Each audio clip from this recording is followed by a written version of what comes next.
She hung from the ceiling of a frozen cabin, wrists bound, breath fading, a camera still recording her pain.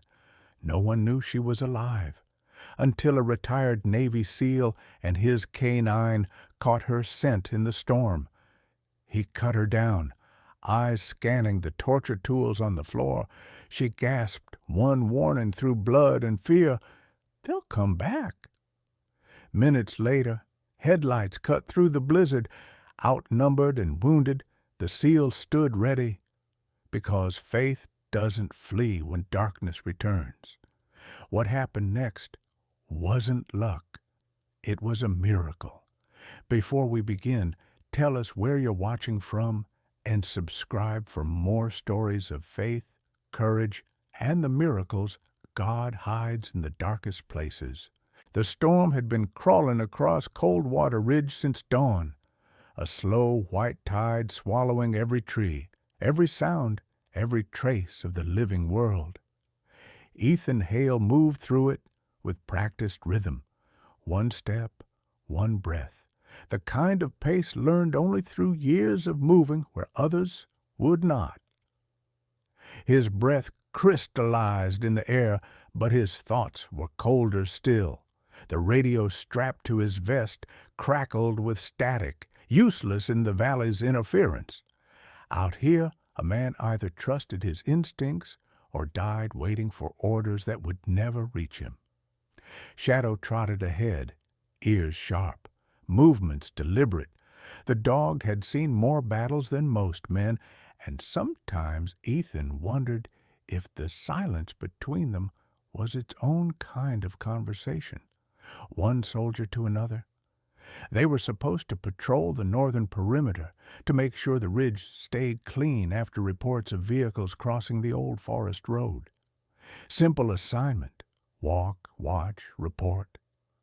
But nothing about Coldwater Ridge ever stayed simple. For the first hour, the forest was nothing but snow and wind. Ethan's thoughts drifted the way they always did on long patrols, to the places he'd been and the ghosts that never quite left him.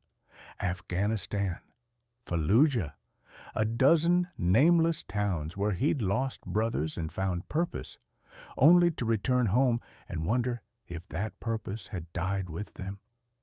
Shadow paused suddenly, nose lifting to the wind. The hairs along his spine stiffened. Ethan froze. That instinct, the quiet signal between them, had never been wrong. "What is it, boy?" he whispered.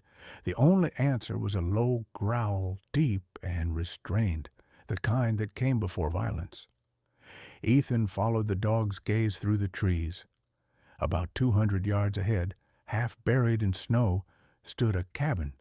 Old logging structure, abandoned years ago, its roof sagging under the weight of ice. A faint light flickered inside, too faint for a lantern.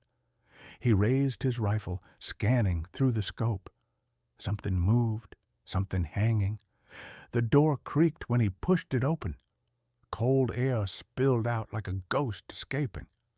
The smell hit him first: metal, blood, and electricity. Then he saw her.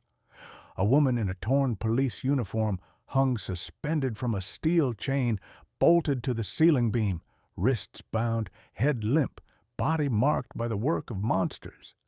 Beneath her, a table littered with instruments that belonged nowhere outside a torture room. Pliers, wires, clamps, and a small digital camera still recording, its red light blinking in rhythm with her fading pulse. "Jesus," Ethan murmured, lowering his weapon. Shadow growled low, pacing near the doorway, eyes flicking to the tree line as if expecting company. Ethan moved fast. He cut her down, checked her vitals. Pulse weak, breathing shallow, skin freezing cold. She stirred when he lifted her, eyes fluttering open just enough to focus on him. "Don't. Stay here," she whispered, voice cracked and broken. "They'll come back." He tightened his hold. "Not tonight they won't." He found a first aid kit by the wall, probably hers. Stripped open, but still holding a few gauze rolls. As he worked, the weight of her words sank deeper. Whoever they were, they hadn't finished their job. They'd meant to record her death. And that camera, that damned camera, was proof of something much bigger than random cruelty. Ethan switched it off, pocketed the memory card, and turned to Shadow. "Watch the door." Outside, the wind had picked up, howling through the cracks. Ethan glanced through the slats in the boarded window. Fresh tire tracks cut through the snow toward the southern ridge. The bastards were organized. Maybe mercenaries, maybe worse. He'd seen their type before. Men who'd trade souls for power, who'd learned that fear recorded on video sold faster than anything else. The woman's breathing steadied slightly under the emergency blanket he wrapped around her.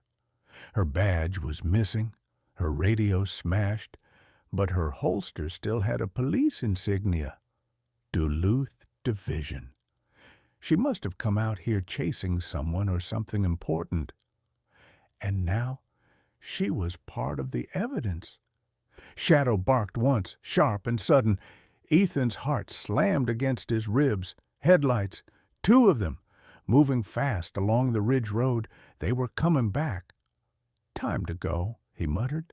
He slung his rifle, lifted the woman into his arms, and pushed through the doorway into the blizzard. Shadow led ahead, carving a path through snow that came up to Ethan's knees.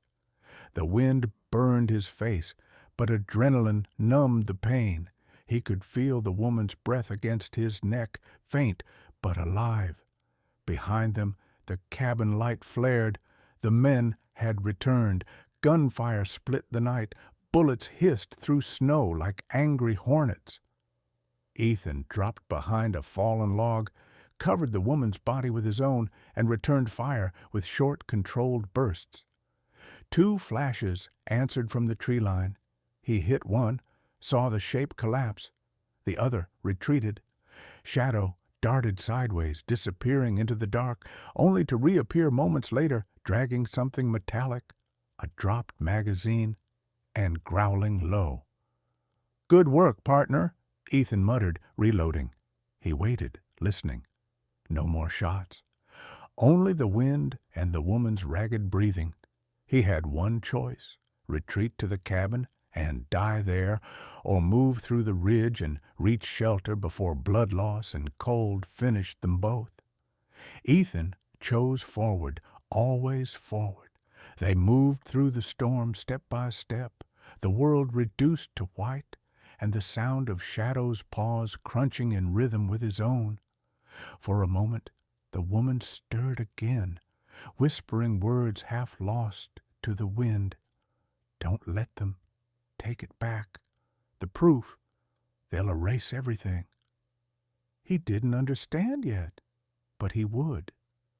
When they finally reached the mouth of the frozen stream, Ethan stopped to catch his breath. The ridge behind them burned faintly orange. The cabin had been set ablaze. Evidence gone, witness nearly dead, and somewhere out there men were hunting to finish what they started. Ethan tightened his grip on the woman, meeting Shadow's gaze through the snow. "We're not letting her die out here, not on my watch." Shadow tilted his head, eyes steady, then turned and started forward again into the endless white. The storm swallowed their tracks as if trying to erase their existence, but the bond between man, dog, and duty burned too fiercely to be buried. Somewhere behind that wall of snow, the enemy was regrouping, and Ethan Hale, a man who'd lost faith in purpose, just found one again. The storm had worsened overnight, turning the forest into a maze of shadows and blinding white. Ethan trudged forward, each step sinking deep into the snow. The woman in his arms had grown colder, her breathing faint, but alive. Shadow led the way, pausing every few feet to check the wind. Somewhere behind them, engines roared faintly, distant but kept drawing closer. The enemy was returning. Ethan's training clicked into place. He'd learned long ago that survival depended not on strength, but on calculation, the ability to use terrain, silence, and instinct as weapons. The ridge ahead sloped toward a narrow gully. He slid down, cradling the woman close to his chest, careful not to let her head strike the ice. Shadow stopped at the bottom, looking back toward the tree line. His low growl vibrated through the still air. "Yeah," Ethan murmured, "they're tracking us."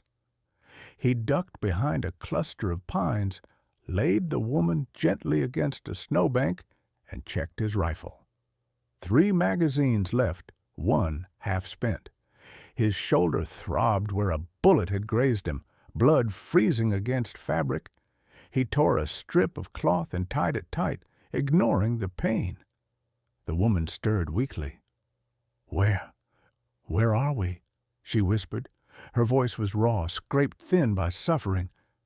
"Safe for now," he said. "You're going to make it." She tried to move, but winced. "You shouldn't have come back for me." Ethan glanced toward the ridge. "Wasn't planning to leave you there." Then came the sound that made his stomach twist. Voices, low, male, too close. He caught fragments. "Find her." Orders said, "Finish it." The bastards had fanned out. Ethan motioned to Shadow, who crouched low, tail stiff. The dog's entire body shifted from companion to soldier, silent, focused, unyielding. "Stay down," Ethan whispered to the woman. He slipped through the snow toward the nearest sound. 2 figures moved through the white, rifles raised, faces wrapped in cloth. Ethan could tell by their stance they weren't amateurs, mercenaries. He waited until one passed the fallen log, then fired. The man fell instantly. The second spun around and fired back wildly, missing in panic. Shadow lunged from the flank, knocking the shooter into the snow, teeth clamping on his arm until the man's screams faded into silence. Ethan reloaded, scanning the tree line. More voices echoed now. Maybe 4, maybe 5. No time to hold ground. He returned to the woman, lifted her again. "We're leaving." She shook her head faintly. "You can't fight them alone." He smiled without warmth. "Never have." They pushed through the gully, Shadow scouting ahead, leading toward an old game trail Ethan remembered from maps. Every step cost him blood and strength. He knew they couldn't outrun the pursuit forever. They needed shelter, somewhere defensible. Half a mile later, the faint outline of a hunting cabin appeared through the storm. Its chimney collapsed, but walls still standing. Ethan kicked the door open, set the woman down beside a broken cot, and secured the entrance with a bar of wood. "Rest," he said. "I'll handle the rest." She grabbed his wrist weakly. "They won't stop. Not until I'm dead." Ethan met her eyes, saw not fear, but resignation, the look of someone who had seen too much. "Then we don't let them." He cleaned the wound on his shoulder, hand steady despite the pain. Shadow paced by the window, occasionally glancing at Ethan as if to ask what came next. "Same as always," Ethan muttered. "We hold the line." The dog gave a quiet whine, not fear, but understanding. For a brief moment, Ethan thought of his old unit, men who'd fought beside him in places hotter than hell. Most of them were gone now, buried under flags or forgotten by time. Maybe this was his punishment, or maybe it was the only way he still knew how to live, protecting what was left of good. The crunch of boots on snow shattered the stillness. Ethan froze. Then glass broke. A rifle barrel punched through the window. He fired once, hitting the intruder square in the chest. Another followed. Bullets ripped through the walls, splintering wood, showering sparks from the stove. Ethan ducked low, returning bursts of fire. The woman tried to crawl for cover, but Shadow was faster, nudging her toward the far corner, shielding her with his body. Smoke filled the air. Ethan could barely see. Then came the explosion, a grenade, small but close. The blast threw Ethan backward, pain searing through his side. His ears rang, his vision blurred, but he saw movement. Two men breaching the doorway. He fired again. One fell. The other shouted something in Russian before Shadow tackled him. The room descended into chaos, wood cracking, gunfire muffled by the storm. When silence finally returned, only the wind remained. Ethan lay on the floor, blood pooling beneath him. The woman crawled to his side, trembling. "You're hurt?" He forced a breath. "I've been worse." Shadow limped over, muzzle streaked with blood, not his own, eyes burning with the same fire that had carried them through a dozen wars. "We can't stay," Ethan said hoarsely. "If there's one thing these bastards do right, it's finishing what they start." He grabbed his pack, slung the rifle over his back, and looked at her. "Can you walk?" She nodded weakly. "Then follow Shadow. He knows the way." They stepped out into the blizzard again, the burning wreck of the cabin fading behind them. Ethan's mind was already racing, thinking of maps, fallback points, ways to disappear. Somewhere in his gut, a realization grew cold and heavy. This wasn't random. The woman had been targeted for a reason, and whatever she knew was worth killing for.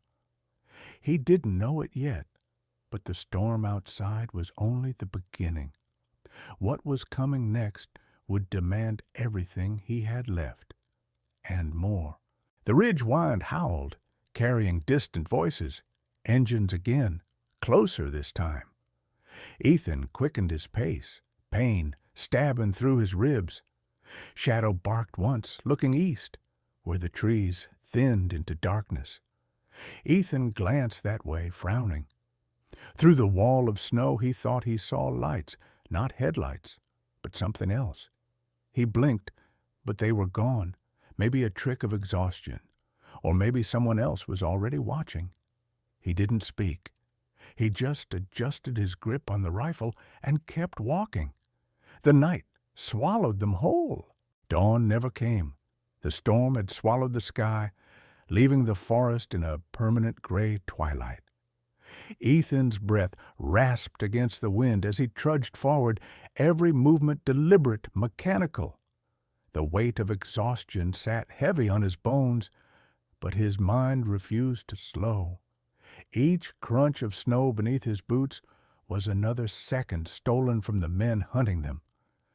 Behind him, the woman stumbled, but still walked. Shadow moved between them, never straying too far, his eyes scanning the ridge as though reading the forest's silence. They had been moving for hours without pause. Ethan knew that stopping meant dying. When the wind eased for a moment, he saw it. His cabin, half buried under snow, smoke-stained from the old chimney. A faint relief flickered across his mind. The place had survived worse winters than this. It wasn't much, but it had walls, a stove, and the quiet he needed to think. Inside, the air was bitter cold, but still. He set the woman down on a cot by the fire pit, struck flint to steel, and watched sparks bloom into flame. Shadow curled nearby, alert even as he rested, a quiet sentinel carved from instinct. Ethan poured water into a dented pot, waited for it to warm, then tore the gauze open to clean his wounds. The pain was sharp, but he welcomed it. It reminded him he was still here. "You should rest," he said without looking up. The woman leaned against the wall, trembling. "You shouldn't have brought me here," she whispered. "If they track us again—" "They won't," Ethan interrupted. "Not tonight." He knew it wasn't true. Those men had training. They'd regroup. He needed to send for help before they returned. He reached for the satellite phone in his gear. Static hissed through the receiver when he powered it on. No signal, not even a flicker of life.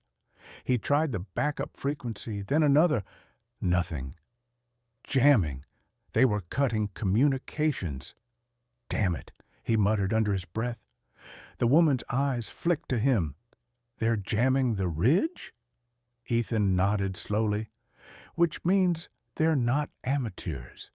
Whoever's funding them knows how to bury a signal out here. Silence stretched. The fire crackled, casting slow-moving shadows across the log walls. Shadow lifted his head, watching the woman with a quiet curiosity, as though sensing something beneath her words. She hesitated, then said softly, "You don't even know my name." Ethan looked up from the fire. "You can tell me when you're ready." She nodded once, eyes distant. "Hannah Brooks," she said finally. "I'm with the Duluth Police Department, Organized Crime Division." She paused, as if weighing the risk of saying more. 2 weeks ago, I caught a tip about a weapons shipment being moved through old logging roads north of here. We thought it was a small-time smuggling ring. It wasn't. Ethan leaned forward, his expression tightening. Go on. They weren't just moving guns. They were moving people, children, refugees, the kind that vanish because no one's looking. Her voice broke slightly and she stared at the flames. I followed them too far. Alone. I found their hideout. Cameras, cages, maps, everything. Before I could call it in, they caught me. I think they killed the others. Ethan's stomach clenched. Others? She nodded faintly. 2 deputies from my team. They tried to pull me out. They never made it. The fire popped, sending sparks upward. Ethan's thoughts darkened. He'd seen operations like this overseas, efficient, ruthless, untouchable, the kind that didn't fear the law because they were the law in places the world refused to look. Now they were here. Hannah's eyes met his. They'll come for the footage? It's proof of everything. The camera you found? It wasn't just them recording me. It was evidence. I'd hidden a copy of the drive under the floorboards before they caught me. They'll burn this whole ridge to erase it. Ethan rubbed his temple. You're telling me what's on that card could take down whoever's behind this? She nodded. If we survive long enough to deliver it. Shadow shifted restlessly by the door, ears twitching toward the window. Ethan followed his gaze. Wind howled against the cabin, but something about it had changed. The storm was quieter now, but beneath it lay another sound, faint, rhythmic, mechanical. He stood and moved to the window, brushing frost aside with the back of his glove. Nothing, just the pale wash of snow and trees. But he trusted Shadow's instinct more than his own eyes. They're close, he said softly. Hannah tensed. We need to run. He shook his head. Not yet. They'll have thermal. Running means dying tired. He stepped back from the window. We wait. If they breach, we move north toward the cliffs. There's a frozen stream that leads to an old ranger post. No roads. They won't expect it. Hannah watched him, something unreadable in her expression. You've done this before. Ethan almost smiled. Once or twice. Minutes bled into an hour. The fire burned low. Ethan checked his weapon again, changed the magazine, and studied the small, blinking memory card he'd taken from the torture cabin. Hannah's words replayed in his mind. If what she said was true, this wasn't just a rescue. It was a war waiting to start. He looked at Shadow, whose gaze had not moved from the window since the noise began. The dog's patience reminded him of men he'd lost, those who never flinched, never complained, just waited for the moment to act. When the first light flickered through the frost again, Ethan realized it wasn't morning. It was headlights. 2, then 3, crawling slowly down the ridge toward the cabin. He exhaled through his teeth. They found us. Hannah's hand went to her side, but she had no weapon. He tossed her a revolver from his pack. You remember how to use it? I'm a cop, she said, loading it. Then aim small, miss small. He turned to Shadow. You know what to do. The dog's ears perked, body coiled with anticipation. Engines cut, doors opened, voices shouted over the wind, muffled but organized. Ethan crouched near the window, watching shadows move between trees. 6 of them, maybe more, he whispered. They're spreading wide. Hannah's pulse hammered in her throat. What if they set the place on fire? Ethan's lips tightened. Then we leave early. The crunch of snow came closer. One man stepped into view, scanning with a flashlight. Ethan waited, breath slow, finger resting on the trigger. But just before he could fire, something unexpected happened. The flashlight blinked twice, then turned off. Silence followed. Then a different sound filled the air. Faint static, like a radio transmission, caught somewhere in between channels. Ethan frowned, recognizing the rhythm of the clicks. Military code. Someone was signaling. He turned toward Hannah, but she looked as confused as he did. Whoever was out there wasn't part of the same group. Either that or someone inside the enemy ranks had just betrayed them. Ethan's instincts screamed caution, but his curiosity burned hotter. He whispered to Shadow, "Stay close." The dog's tail flicked once in acknowledgement. Outside the static continued. 3 clicks, a pause, then 2. It was deliberate, a message, and Ethan knew that rhythm. He'd heard it years ago, in a desert far from the snow. Someone he once knew was out there. The wind carried the echo away, but not before his name slipped through the static, faint and distorted. Hale. Ethan froze. Whoever it was, they weren't supposed to know he was still alive. He looked at Hannah. "Get ready," he said quietly. "This isn't over." The sky turned black again before Ethan could make sense of the voice that had whispered his name through static. The snow fell slower now, but the air carried the same tension he'd felt in combat zones.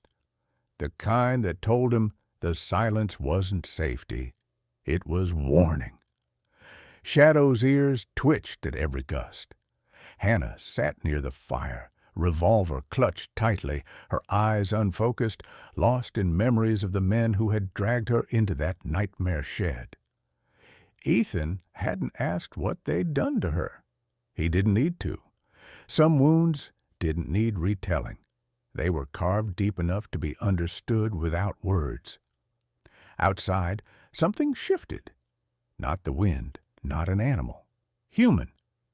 Ethan gestured for Hannah to stay quiet. He crawled to the window, peered through the gap in the boards, and caught faint glimmers of light bouncing off the snow. He counted at least 12 men. More vehicles this time, heavier ones, their engines muffled. Whoever led them wasn't taking chances anymore. He turned to Hannah. "They found us again." She didn't flinch. "Then we fight." He studied her for a moment. There was no fear left in her eyes, only something colder, sharper. She had already made peace with the idea of dying here. Ethan had seen that look in men who'd survived sieges too long to believe in rescue. He rechecked his rifle, handed her 2 spare clips. "You cover that corner. If they breach the front, move to the back door and follow Shadow. He'll take you north to the cliffs. Don't look back." "And what about you?" Ethan gave a half smile. "I'll buy time." Hannah's voice wavered. "You'll die out there." He met her gaze evenly. "Then they'll have to earn it." The first shot came minutes later, a single distant crack that shattered the wind. The bullet tore through one of the cabin's logs, splinters exploding across the room. Shadow barked once, deep and thunderous, then went silent again, crouched low, ready to spring. Ethan moved to the window, fired back, and hit the faint silhouette of a man near a pine trunk. The response was immediate. Automatic gunfire rained down from the ridge, tearing holes through the wood walls, shaking the cabin to its bones. "Down!" Ethan shouted. He dragged Hannah behind the stove, shielding her from debris. Bullets punched through the window, embedding in the floorboards. The fire guttered, throwing sparks into the air. Shadow darted between the door and Ethan, his every movement purposeful, guarding, waiting for the command. When the gunfire paused, Ethan's instinct screamed that it wasn't mercy. It was repositioning. He peered through the crack and saw what he feared, two men carrying a launcher preparing to burn them out. He aimed quickly, dropped one, and shot the fuel tank before they could fire. The explosion lit the forest like dawn, and screams followed, but the blast had given away their exact location. He knew what came next. "Go," Ethan ordered. "Take the dog and run." Hannah hesitated, tears cutting through the grime on her cheeks. "You can't stay." He grabbed her arm. "I don't need saving. You do. Get to the cliffs. That's an order." Something in his tone, not harsh, but absolute, made her nod. She turned to Shadow. "Stay with me," she whispered. The dog hesitated, looking between them, torn by duty. Ethan gave a single-hand signal. Shadow's ears lowered in reluctant understanding. Then he nudged Ethan's leg once, a soldier's farewell, before moving to Hannah's side. Ethan reloaded, forced his breath steady, and waited for the next wave. The smoke from the burning trees began seeping into the cabin, carrying with it the acrid scent of pine and cordite. He crouched near the door, listening. The forest outside was alive with footsteps. He could hear orders shouted in a language he almost recognized, clipped, disciplined, not the chaos of ordinary thugs. Whoever commanded them had training. A shadow crossed the window, then another. Ethan fired twice, ducked back, felt the vibration of bullets tearing through the wall inches from his head. He rolled to the floor as the front door burst open. Two men stormed in, one firing blindly, the other swinging his rifle like a club. Ethan moved faster. He grabbed the barrel, twisted it sideways, and slammed the man into the wall. The second lunged, knife drawn, but Ethan met him halfway. A short, brutal fight, ending with the man's head hitting the edge of the stove. He didn't have time to breathe. More boots thundered outside. He fired toward the doorway, buying seconds at most. From the rear, he heard faint barking echo through the storm. Shadow warning Hannah to keep moving. The sound hit Ethan harder than any bullet could. A grenade rolled across the floor. Ethan kicked it under the cot, dove behind the stove, and braced. The blast threw him against the wall. His ears rang. He tried to move, but pain lanced through his leg, shrapnel deep and hot. Smoke choked the air. The cabin was no longer shelter. It was a trap. He crawled toward the table, dragging himself upright, but a rifle butt slammed into his back. A man loomed above him, face hidden behind a scarf. "You should have stayed buried, Hale," the voice said in a thick accent, cold and familiar. "Your time's done." Ethan swung his arm, knocking the rifle aside, but another hit sent him crashing down. Hands grabbed him, hauling him toward the door. He fought, wild and defiant, but the world blurred into red and white. The last thing he saw before darkness closed in was the outline of the cabin collapsing behind him. Flames devouring the last safe place he had left. Miles away, Hannah reached the cliffs. She collapsed against a snow-covered boulder, gasping for breath, shadow circling close. The firelight from below painted the horizon in flickering orange. "He's gone," she whispered, but Shadow didn't move. He stood rigid, eyes fixed on the burning ridge. After a long moment, he let out a low growl, not of fear, but of promise. Somewhere in that inferno, Ethan Hale still breathed, and Hannah Brooks knew with a terrible certainty that if she wanted to save him, she'd have to walk back into hell. The wind screamed through the burned trees, carrying with it the scent of smoke and iron. Hannah Brooks moved like a ghost through the wreckage of the ridge, her breath sharp and shallow. Every muscle in her body ached, but she didn't stop. She couldn't. Shadow padded beside her, low to the ground, his body tense, his eyes catching what little light the gray morning offered. The snow here was stained black with soot and blood, silent evidence of the battle that had torn the night apart. Somewhere among the ashes, Ethan Hale had been dragged away. The flames had died hours ago, leaving behind only twisted beams and glowing embers. The cabin was gone.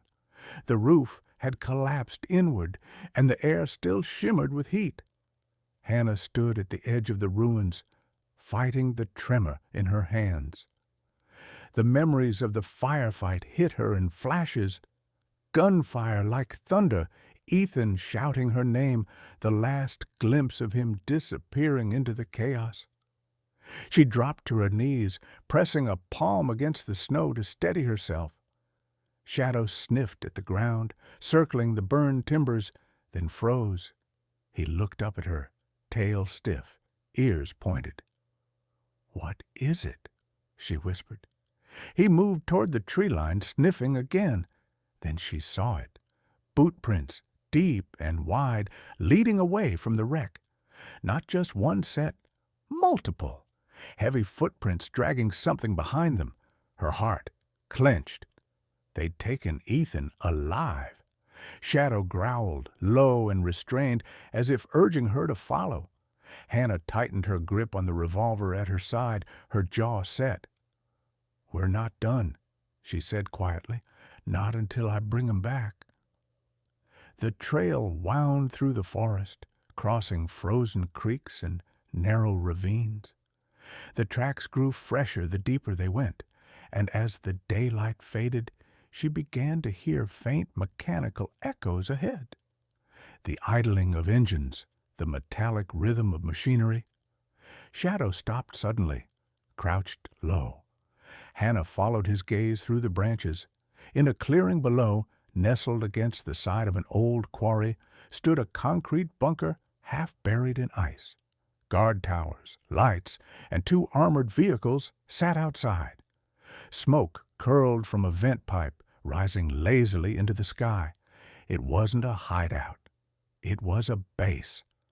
Through the snow, she could make out several figures moving in and out of the structure. Men armed, disciplined, not the scattered thugs she'd faced before. They carried themselves like soldiers. She spotted one with a radio headset and a scar running down the side of his neck, barking orders in a foreign tongue she didn't recognize. Whoever ran this operation had resources, training, and confidence enough to operate in the open. Her pulse quickened when she saw the cage truck parked near the entrance. Its back door hung open, revealing chains and restraints. And on the snow beside it, a trail of blood. Shadow gave a soft whine, restless. Hannah touched his neck gently. "Easy," she whispered. "We'll get him out." She crawled closer through the brush until she reached a ridge overlooking the compound. Every instinct screamed at her to wait for backup, but there was no backup. The radio had been destroyed in the fire, and the jamming field still cut through the frequencies. If Ethan was inside, he had no one left but her. Inside the bunker, Ethan sat bound to a steel chair, his hands cuffed behind him. His head throbbed with each breath, the copper taste of blood heavy in his mouth. Across from him stood the man who had led the ambush. Tall, solid, his voice carrying that same cold accent Ethan hadn't heard since Kandahar. The man's name came back to him like a ghost. Viktor Arlov, former Spetsnaz, a mercenary who'd once sold intel during the collapse of the old networks. Ethan had thought him dead. "You never learned, Hale," Victor said, pacing slowly. "Always playing the hero. You should have stayed gone." Ethan spat blood onto the floor. "You always did talk too much." Victor smiled thinly. "Still brave, still foolish. You were good once. But the world changed. You fight for ghosts now." Ethan said nothing. He focused on the faint sound coming through the vents, the whistle of wind. It meant there was an opening somewhere near the surface, a way out, if he could last long enough. Victor leaned closer, his voice low. "Where is the footage, Hale? The woman had it. You helped her escape. Tell me where she went, and maybe I'll make this quick." Ethan's silence was answer enough. Victor's eyes hardened. He nodded to the guard behind him. The man moved forward, grabbed a knife, and pressed it against Ethan's arm. "You think pain scares me?" Ethan said hoarsely. "Try 15 years of watching friends die for nothing. You'll have to do better." The knife bit in. Ethan gritted his teeth but refused to scream. He'd survived worse, but he couldn't last forever. His vision blurred and his mind drifted, not to war, but to the ridge, to Hannah's determined eyes, to the sound of Shadow's bark fading into the night. He'd promised to protect them both. Outside, Hannah crept closer to the bunker entrance. She spotted 2 guards by the door, rifles slung loosely. The snow muffled her footsteps as she drew nearer, crouching low behind a rusted generator. Shadow moved silently beside her, his body quivering with restrained energy. When one of the guards stepped aside to light a cigarette, Hannah signaled. Shadow darted from the shadows, a blur of motion. The man barely had time to gasp before the dog's jaws closed around his arm, dragging him down. The second guard turned, raised his rifle, but Hannah was faster. One shot, clean, quiet. She ran to the door, checked for alarms. None. They slipped inside. The hallway reeked of oil and sweat. Fluorescent lights flickered above concrete walls marked with frost. From deeper inside came a dull, rhythmic sound. Impact, pause, impact again. Her heart pounded. Shadow growled softly, leading her toward a heavy metal door. Voices echoed from within. She recognized one of them instantly. Ethan. Without hesitation, she raised the stolen rifle and fired at the lock. The door burst open. The room exploded into chaos. 2 guards spun around. Shadow lunged at one, knocking him into the wall, while Hannah fired at the other. The bullet struck true. Ethan jerked upright, eyes widening at the sight before him. "Took you long enough," he rasped. Hannah rushed forward, cutting the restraints. "You don't get to die on me, soldier." He smirked weakly. "Wasn't planning to." But before they could move, the alarms blared. Red lights pulsed overhead. Victor's voice echoed through the intercom. "Kill them both!"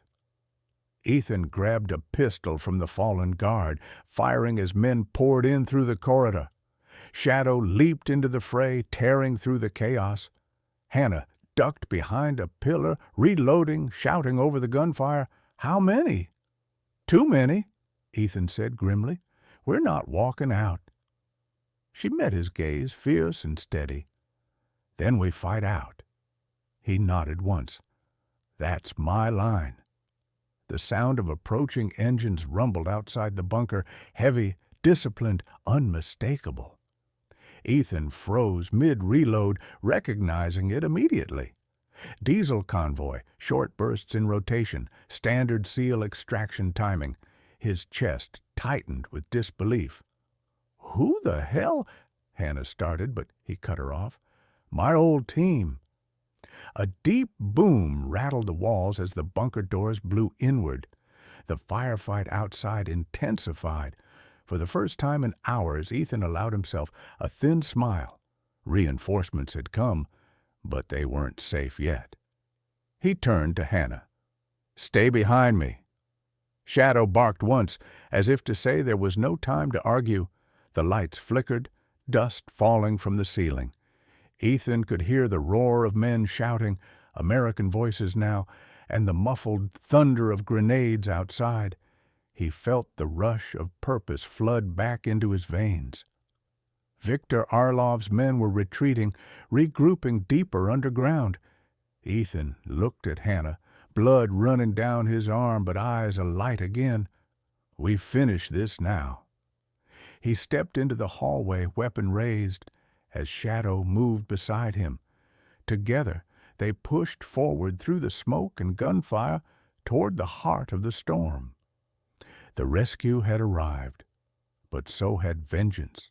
Snow fell again over Coldwater Ridge, thicker than before, blanketing the shattered forest in a cruel silence.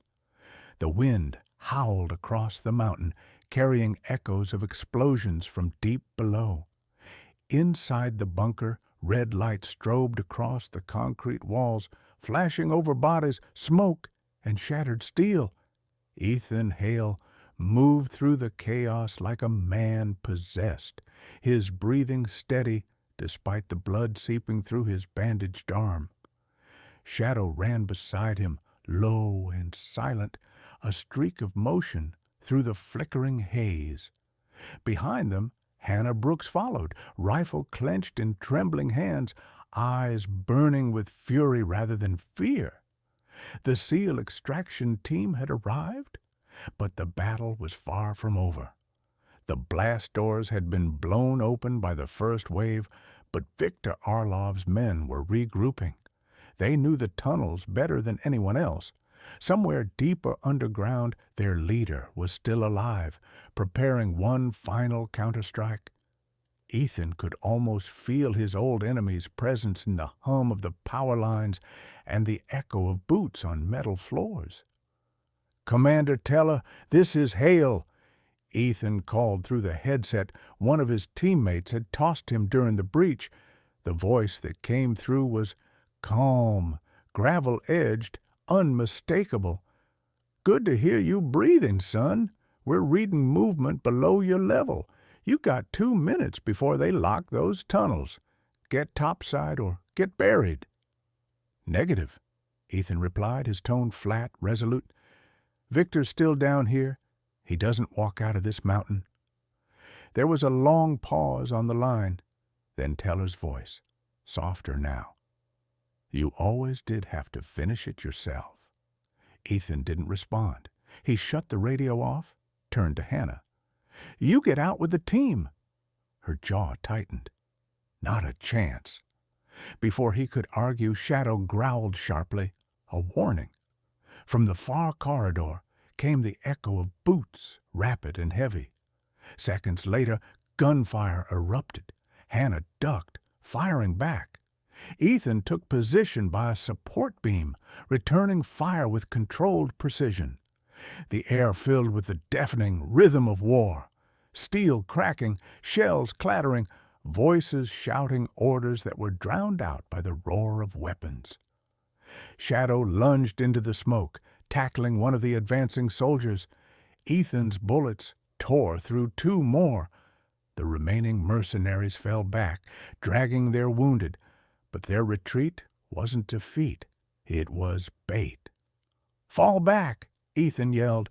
"They're trying to draw us." The explosion hit before he finished. The ceiling shook violently, dust raining down like snow. Emergency sirens screamed. The power flickered once, then went dark. Only the firelight from the blast illuminated the corridor. When the smoke cleared, Ethan saw the steel door at the end of the hall, heavy, reinforced, its edges glowing red from heat. Behind it was the central command chamber. That's where Victor would be. He motioned to Hannah. "You ready?" She nodded once. "Let's end it." They advanced cautiously, each step echoing against the ruined concrete. Shadow stayed ahead, nose twitching, body tense. When they reached the door, Ethan tried the handle, locked as expected. He glanced around, spotting a fallen RPG by one of the dead mercenaries. He picked it up, loaded a single shell, and nodded to Hannah to step back. The launcher's back blast filled the hall with smoke and flame. The door crumpled inward, metal shrieking as it fell. Inside, Victor Arlov stood behind a long table covered in maps and radio equipment. His coat was burned, his expression calm, almost amused. "I knew it would be you," he said, voice low and even. "You never learned when to quit." Ethan raised his rifle. "Neither did you." Victor's hand hovered near his pistol, but his eyes flicked toward the woman beside Ethan. "Ah, the cop. You must be the reason he's still pretending to be human." "Keep talking," Hannah said, stepping forward.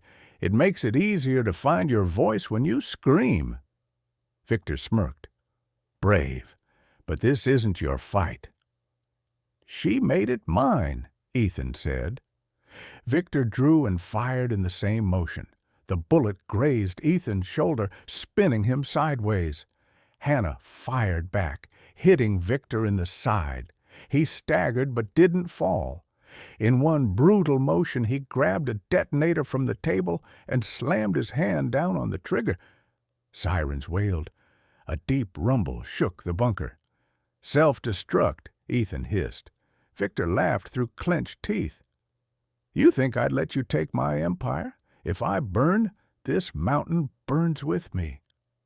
Ethan lunged forward, tackling him before he could reach for another weapon. The two men crashed into the wall, fists flying, the sound of bone against bone mixing with the growing roar of collapsing metal.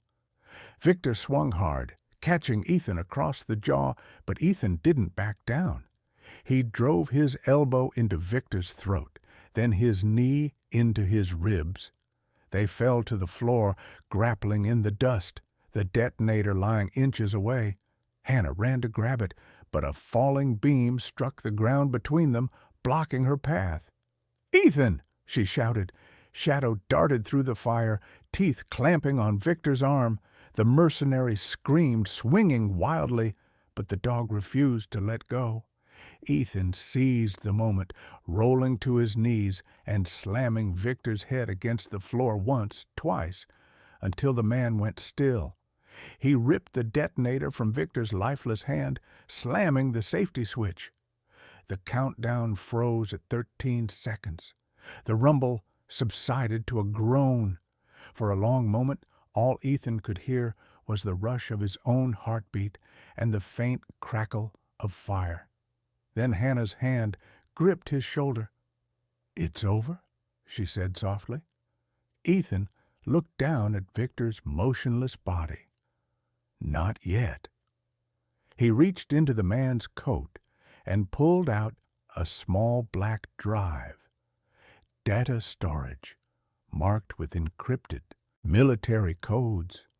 Whatever Victor had built here, it wasn't just crime. It was part of something bigger. The ceiling shuddered again. Teller's voice came faintly through the radio. "Extraction in 60 seconds. The whole mountain's going."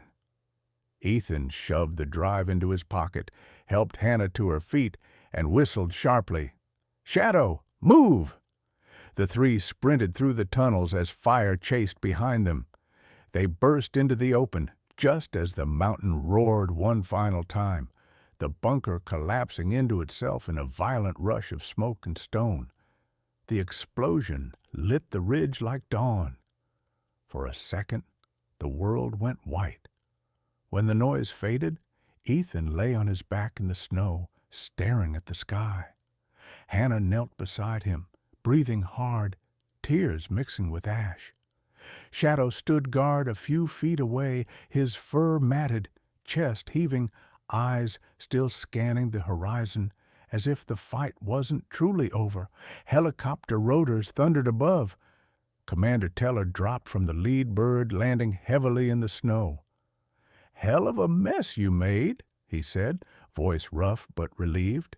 Ethan managed a faint grin. "Wouldn't be the first time." Teller helped him up. "You got the proof?" Ethan nodded, handing him the drive. Everything Victor was hiding. Trafficking routes, names, contacts. "It's over." Teller looked at him, then at Hannah and Shadow. "No, son," he said quietly. "It's just beginning." The helicopters lifted off minutes later, carrying the wounded and the weary away from the smoldering ridge. Through the open door, Ethan looked down at the burning mountain fading beneath them.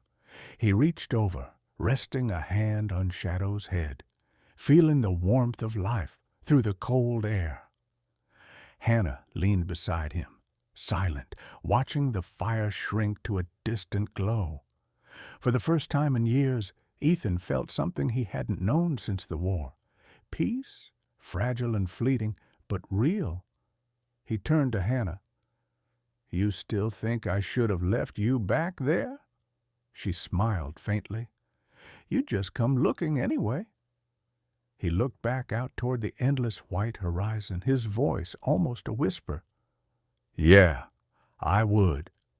As the helicopter vanished into the storm, the ridge below went dark, its secrets buried in ice once more. But somewhere, deep within the silence, a signal blinked. The same encrypted code from Victor's system, transmitted to coordinates unknown. The fight was over. The war was not. When the smoke cleared and the mountain finally went silent, Ethan didn't see victory. He saw mercy. Not his own, but something greater. Something that had followed him through every battle, every loss, every scar that refused to fade. He'd faced death in deserts, jungles, and frozen ridges, but tonight, amid ruin and snow, he finally understood. Miracles don't always come in light. Sometimes they walk beside us in the dark. That loyal dog who never gave up, that woman who still believed in good, that soldier who refused to stop fighting even when the world turned cold. They were all proof of the same truth. God never abandons those who stand for what is right. He doesn't always calm the storm. Sometimes He simply gives us the strength to walk through it.